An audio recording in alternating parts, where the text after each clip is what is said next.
Today I'm reflecting internally, or actually reflecting on internal thoughts, but sharing them with you as I reflect on some of my first videos and some of my first things that my spirit was nudging me to create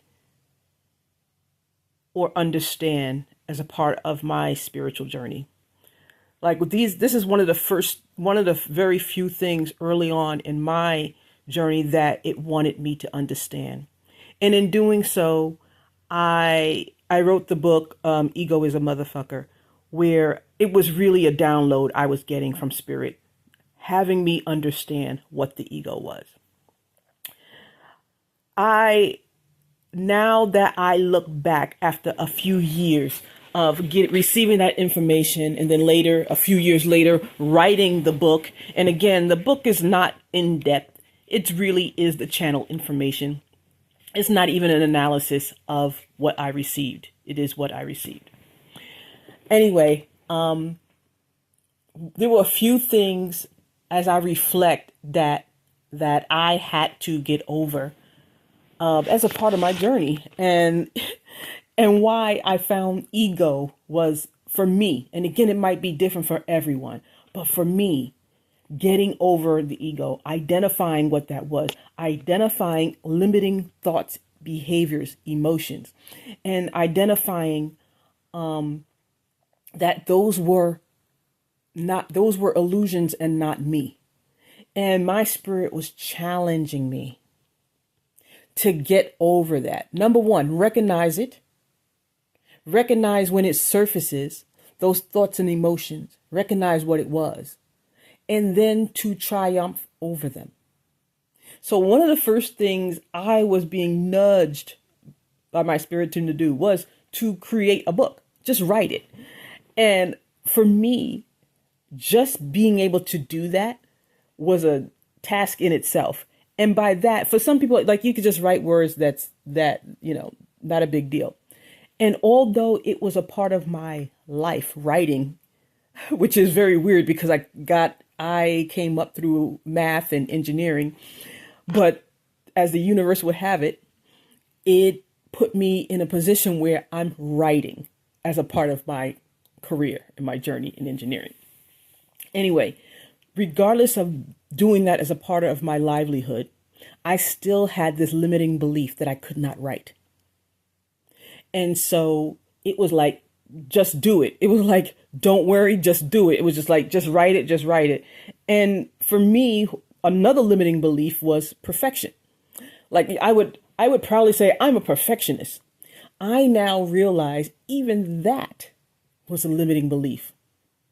Being a perfectionist is a limiting belief, even though it doesn't sound like it. It's a limiting belief because in order for you to share, for example, something, it has to be perfect. And the thing is, from whose point of view? So you might find that you never, or you delay your showing of information because you're seeking perfection. You may say, oh, I have to learn this format. I have to do it in this way. I have to, get this degree, this certification, this understanding. Another barrier that you put up in front of you in the name of perfection. And so Spirit Team again was showing that's a limiting belief. That is not perfection, is only delaying. In the end, when you create, you are giving of yourself. So give of yourself. And guess what?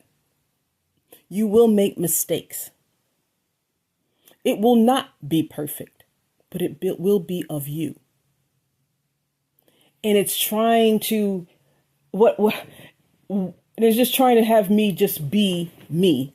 And it's funny because as I was talking to guiding another person about how they felt when they felt encouraged by their spirit, they always felt like it's it's more courageous than I am. And I'm like, yes, it's more courageous because it's trying to explain to you and show you that you are actually courageous. We've been taught and limited and told that we cannot do things without certain things being in place, without having enough money, without having enough credentials, without having whatever XYZ. And so we then limit ourselves or don't do what we feel or want to produce or want to create. Not realizing that just the sole act of creating is giving of ourselves. Just the sole act of creating is an expression of who we are. And who we are is not perfect. We are who we are. So I had to get over not being a perfectionist when I'm creating something, that it had to be a certain way. Getting past that and just create what was of me and my expression. Another aspect I had to realize was acceptance. And and this was a big key for me. Acceptance of myself without the acceptance of outside influence.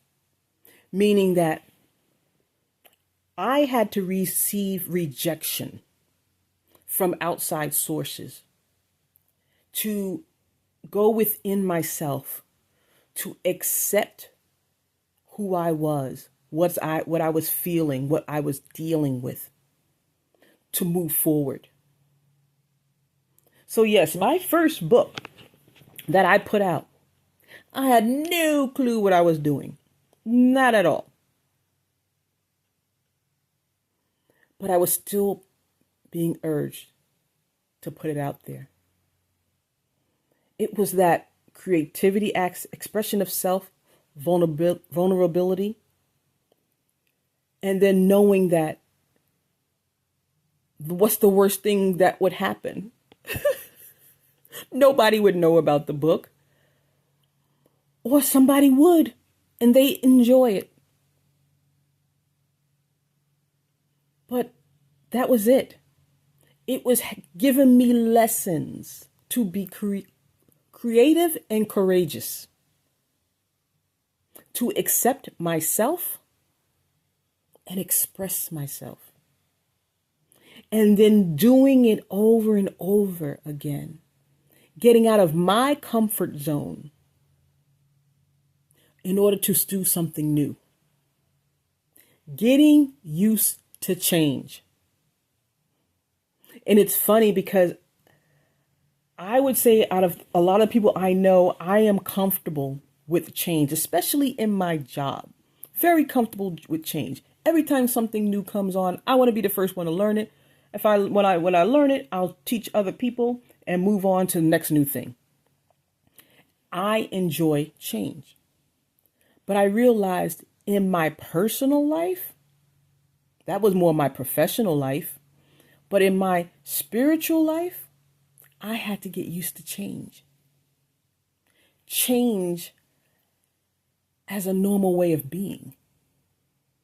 Change as of understanding that that is one of the constant things in our lives. Getting used to change. Getting used to expressing yourself authentically. Getting used to creating. Getting used to facing your fears and insecurities. Getting used to reflecting. Getting used to growing. Getting used to expanding. So, as I reflect on that first book, I do feel I want to go back and maybe add a issue 2 or revision 2 to that book to actually clarify, because as I have gone through my spiritual journey, I've actually learned more things. A lot more things have been illuminated to me and within me.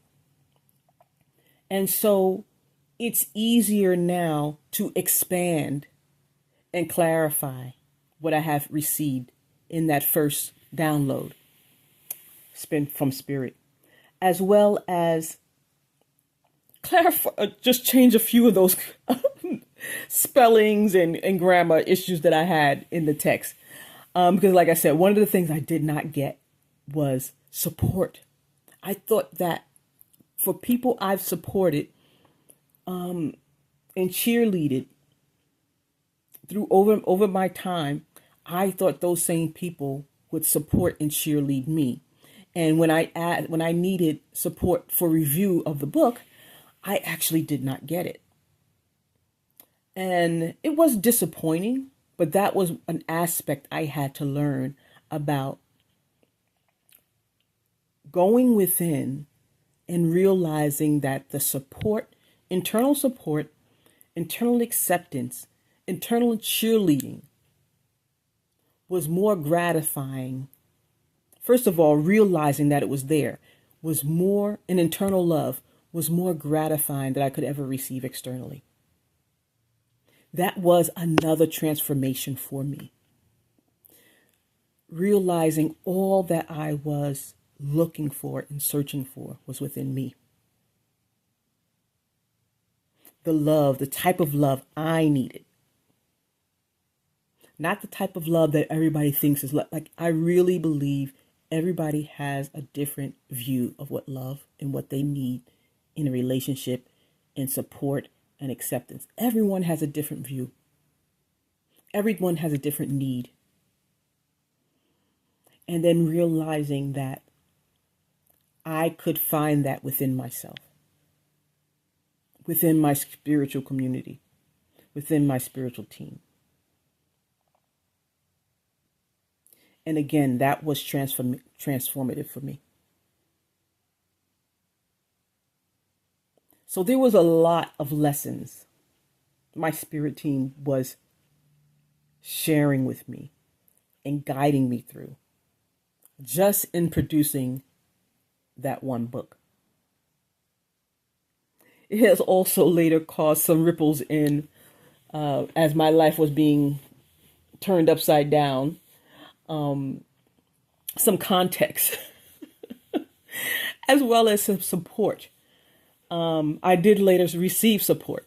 So it was a bittersweet type of thing, but I understood the purpose in the lesson. And again, it was a lesson. And as we go through our lives, if we view a lot of our situations as lessons, we begin to look for the tidbits so that we can learn and move on from that lesson. And so, yeah, I'm okay now to go back and clarify, and I'm also okay to leave it as is. But I've not only written one book, I've written two. And I'm looking at a third. And again, I'm getting over the fact that it doesn't have to be this long form book. It just has to be my authentic expression of self. And if that comes out in 50 pages, 100 pages, or 1,000 pages, so be it. I am not boxing myself in to a format in order for it to be perfect. I'm expressing myself in a way that makes me